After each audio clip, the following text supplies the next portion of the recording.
And welcome back, everybody, to a all-new episode of the Marvelite podcast. I am your host, Luke, and I am joined with Will. Whoosh, poppin' party people. Luke's actually hosting this week for once, because we're on a time crunch. Yeah. And we are joined with Nicholas. Yes, I'm here. Nick went to E3, so he saw how big that line was for the new Avengers game, which is rumored to take place in the Spider-Man PS4 universe.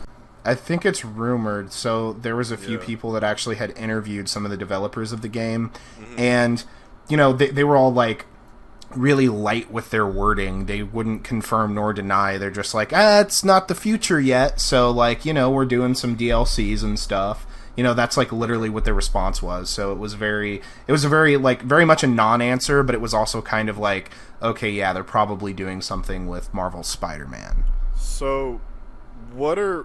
I guess we can go around and talk about our impressions of the... Because I've only seen the trailer, which had a sprinkle of gameplay in it. The gameplay looks fine to me.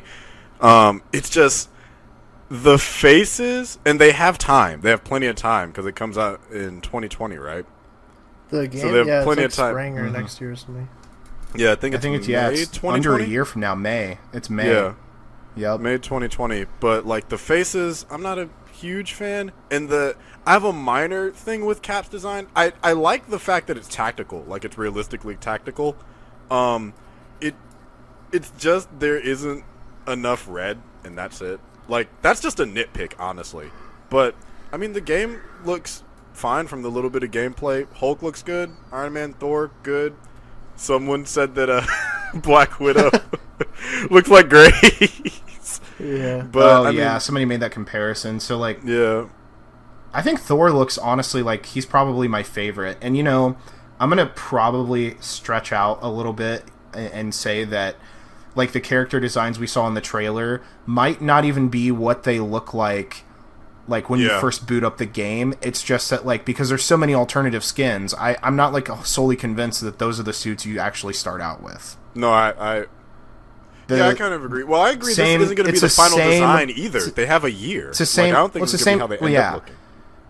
It's the same exact thing that they've done with Marvel Spider-Man. I mean, like, we never thought we were going to get the OG suit, and then you start out with the OG suit, you know. So, like, I don't necessarily think that those are, like, the final designs or the final looks of the game. I really don't. And, you know, there were so many people last couple of days were making these, like, awful comparisons, saying, like, oh man, like, the character models don't look anything like the ones in the Spider-Man PS4, so it can't be in the same universe. And I'm like, well, you know, like, well, they're two different companies. They're two different companies, and two, like, they kind of look similar. Like I can see that Tony Stark and that Thor and that Captain America and that Bruce Banner being in Marvel Spider-Man's universe. Like, I can totally 100% see that. Like, the character models actually look similar enough to where I'm like, okay, yeah, those are, you know, those guys are in the same universe. I mean, like, I don't think, too, just because of, like, the exclusive deals that Marvel and Sony have with each other, I don't think it's a coincidence that in Marvel Spider-Man and Spider-Man PS4, like, the Avengers are specifically off in the West Coast for some event, right? And then you have, like, later in the game, you fight, spoiler alert, you fight Taskmaster. Well, it's not a spoiler. It's right there in the trailer. You see him. Yeah. No. I'm saying in Marvel Spider-Man, you fight Taskmaster. Oh, okay. And Taskmaster even talks about fighting the Avengers. Yeah. So like, I think that those were, like, really subtle nods to, like, okay, I think there's a good, solid chance this probably is connected to some degree. Yeah. And I don't think that's a coincidence. Yeah, even if the game's not exclusive, I still think that connective tissue would be cool, because it seems like Marvel's trying to do more with their video games. But I mean, Nick, what do you think? You actually saw more than we probably did. Well, actually, the thing that sucks is I never actually made it inside the booth. They were taking appointments I think like early on in the day, but they were always filled up every day. I ran into the guys from Collider, like Dorian, and they got in. But I don't think it was a hands-on gameplay demo. It was more like they take you into, like, a closed doors and, like, show you, like, gameplay sections, I guess. Like, you couldn't play it, but they just show you. It was on Rails, I believe, right? So, okay. like one of the developers was playing. Yeah. And it was very scripted. You know, it wasn't like and you know, I think they're doing that for a good reason because like you have to. This is probably like the alpha build that they showed. Yeah.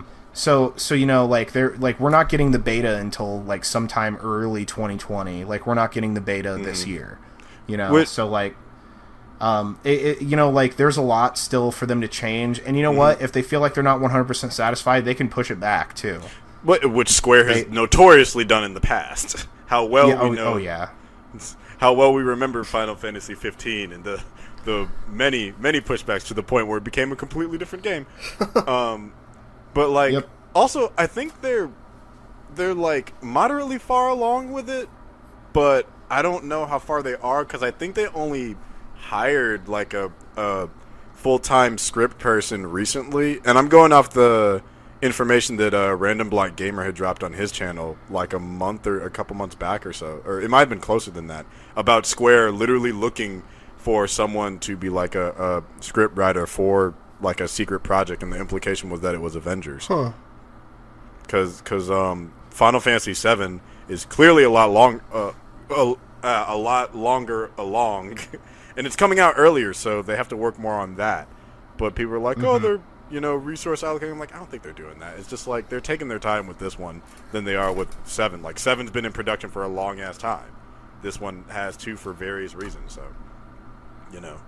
Well, I don't know. I mean, it looks fine. Well, what are your guys' thoughts on the controversy? Like, people freaked out because they're not, like, based off the movie designs.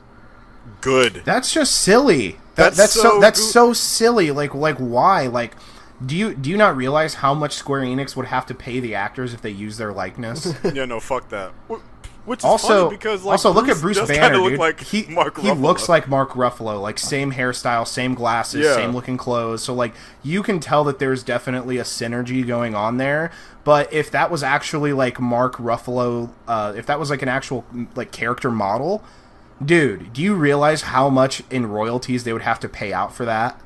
Yeah, like costume DLC is one thing, but like I don't want my video game, you know, Avengers and characters to look exactly like the ones from the movie. I like them, and again, being unique. Like Peter Parker looks like an amalgamation of all the on-screen Peter Parkers, and also Yuri Lowenthal. Yeah, and he looks good. Like I want them to look unique. He reminds me of Garfield, dude. What? He does favor Garfield a lot. Andrew Garfield. Yeah. Oh. Yeah. He looks like Andrew Garfield a lot. In fact, I almost thought that he was like Andrew Garfield was probably used as inspiration for that character model. He might to some degree. I forget who his facial model was, but he looks better than he did in the TASM 2 one, which had like hilariously ugly facial models. Like, oh my god, that Peter Parker looked absolutely nothing. I remember like Andrew Garfield. And it was his game. Remember back when they unveiled that game at E3, dude, and like the graphical downgrades were insane compared to what they showed at E3. That game is so broken, and I've beaten it. I own a physical copy, but God, is it bad? Yeah, the TASM 1 game. That game's actually not that bad. It's just it's not that bad, but it's Wait, what about the Raimi games? Remember Spider-Man 2, the game? I actually never played that game, but I played the first one. Because you can like free roam in those. Everyone, just leave us comments, man. Leave us questions. With hashtag Marvelite. Marvelite. Yeah, hashtag Ask Marvelite. Hashtag Ask Marvelite. Yes. We have a. Do we want to talk? We have a Twitter now as well. We do. Do we want to shill that? Technically, have a Twitter. Is it what was the @ again? I forget.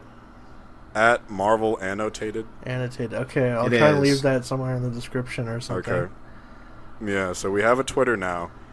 So we'll try and engage with the folks on that as well. If you want to ask us questions through that, ask it through YouTube, ask us through SoundCloud with the hashtag AskMarvelite.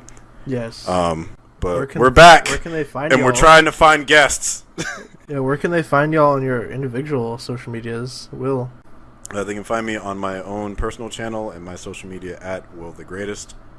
Luke? You guys can find me on Twitter at QuantumXParadox. And you guys can follow me on pretty much everything at who's_Nick. And that's been the episode. One last thing. I think. Mikey wanted people to know his thoughts on Dark Phoenix. He said that he thought the script was made by what was it, the Google writer? Yeah, Google autocomplete or something. Yeah, Google God. autocomplete. So that's his opinion on Dark Phoenix.